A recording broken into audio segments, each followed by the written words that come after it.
পদ্মা সেতু, পদ্মা সেতুর পাশেই।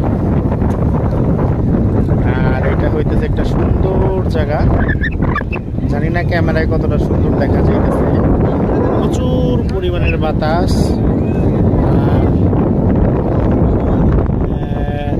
এখানে রাস্তাটা যেন না ভাঙিয়া যায়, এই জন্য বেড়িবাঁধ দেওয়া হয়েছে।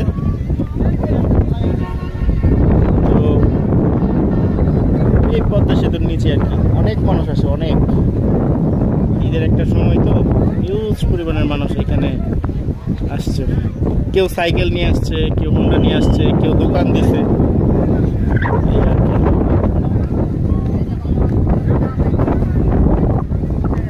পদ্মা সেতুর এইখানটায় আমার কখনোই আসা হয় নাই।